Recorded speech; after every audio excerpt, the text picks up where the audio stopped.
ಒಮ್ಮೆ ನೀವು ಈ ತಿಂಡಿಯನ್ನು ಮಾಡಿಕೊಟ್ರೆ ಪದೇ ಪದೇ ಮಾಡಿಕೊಡೋಕ್ಕೆ ಹೇಳ್ತಾರೆ, ಅಷ್ಟು ಚೆನ್ನಾಗಿರುತ್ತೆ. ಇದು ಮಂಗಳೂರಿನ ಅಥವಾ ಉಡುಪಿ ಕಡೆ ಮರೆತು ಹೋಗಿರುವಂಥ ಒಂದು ಸಾಂಪ್ರದಾಯಿಕ ತಿಂಡಿ ಇದು. ಇದನ್ನು ಮಾಡೋದಕ್ಕೆ 1 ಬೌಲಷ್ಟು ಕಡಲೆಯನ್ನು ನೀವು 6 ಗಂಟೆ ನೀರಲ್ಲಿ ನೆನೆ ಹಾಕಿ, ಅದಾದ ನಂತರ ತೊಳೆದ್ಬಿಟ್ಟು ಕುಕ್ಕರಲ್ಲಿ ಹಾಕಿ ಸ್ವಲ್ಪ ಉಪ್ಪು ಹಾಕಿ ನೀರು ಹಾಕಿ ಬೇಯಿಸ್ಕೋಬೇಕು. ನಮ್ಮ ಕಡೆ ಇದಕ್ಕೆ ಕಡಲೆ ಬಜ್ಜಿಲ್ ಅಂತೀವಿ, ಅಂದರೆ ಮಂಗಳೂರು ಕಡೆ. ಬೆಂದಾದ ನಂತರ ಇವಾಗ ಸ್ಟವ್ ಮೇಲೆ ಒಂದು ಬಾಣಲೆನೇ ಇಟ್ಟು ಒಗ್ಗರಣೆ ಹಾಕೋಬೇಕು. ಒಗ್ಗರಣೆಗೆ ಎಣ್ಣೆ, ಸ್ವಲ್ಪ ಸಾಸಿವೆ, ಉದ್ದಿನಬೇಳೆ, ಜೀರಿಗೆ ಇದೆಲ್ಲ ಹಾಕಿ ಕ್ಲೀನಾಗಿ ಹುರಿದ್ಕೊಳ್ಳಿ. ಅದಾದ ನಂತರ 2 ಹಸಿಮೆಣಸಿನ್ಕಾಯಿ, ಸ್ವಲ್ಪ ಈರುಳ್ಳಿ, ಹಾಗೆಯೇ ಒಂದು ಸ್ವಲ್ಪ ತುಪ್ಪನ ಹಾಕಿ ಚೆನ್ನಾಗಿ ಫ್ರೈ ಮಾಡ್ಕೊಳ್ಳಿ. ಡೀಪ್ ಫ್ರೈ ಆದರೆ ತುಂಬ ಒಳ್ಳೆಯದು.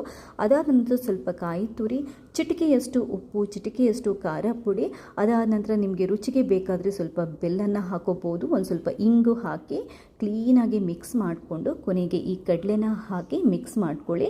ಸ್ವಲ್ಪ ಕೊತ್ತಂಬರಿ ಸೊಪ್ಪು ಸೇರಿಸ್ಕೊಂಡು ಮತ್ತೊಂದು ಸರಿ ನೀಟಾಗಿ ಮಿಕ್ಸ್ ಮಾಡಿಕೊಂಡ್ರೆ ರುಚಿಕರವಾಗಿರುವಂತಹ ಕಡಲೆ ರೆಡಿ.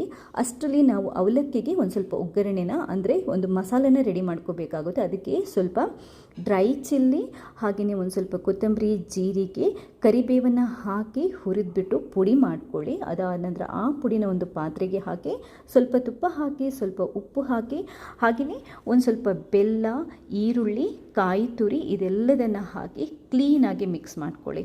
ಮಿಕ್ಸ್ ಮಾಡ್ಕೊಂಡು ಅದಾದ ನಂತರ ಅವಲಕ್ಕಿಯನ್ನು ಹಾಕ್ಕೊಂಡು ಚೆನ್ನಾಗಿ ಇದನ್ನ ಕೈಯಲ್ಲೇ ಕಲಿಸ್ಕೋಬೇಕು. ಕಾರ್ಕಾರ ಸಿಹಿಯಾಗಿರುವಂಥ ಅವಲಕ್ಕಿ ರೆಡಿ. ನಿಮಗೆ ನನ್ನ ಈ ರೆಸಿಪಿಯ ಫುಲ್ ವಿಡಿಯೋ ಬೇಕು ಅಂತಂದರೆ ಯೂಟ್ಯೂಬಲ್ಲಿ ಚೆಕ್ ಮಾಡಿ, ಇನ್ ಡಿಟೇಲ್ ಆಗಿರುತ್ತೆ. ಇದರಲ್ಲಿ ಉಪಯೋಗ ಮಾಡಿರುವಂತಹ ಪಾತ್ರೆಗಳದ್ದು ಲಿಂಕ್ ಬೇಕು ಅಂತಂದರೆ ನಾನು ಈ ವಿಡಿಯೋದಲ್ಲಿ ಟ್ಯಾಗ್ ಮಾಡಿರ್ತೇನೆ. ಥ್ಯಾಂಕ್ಸ್ ಎಲ್ರಿಗೂ.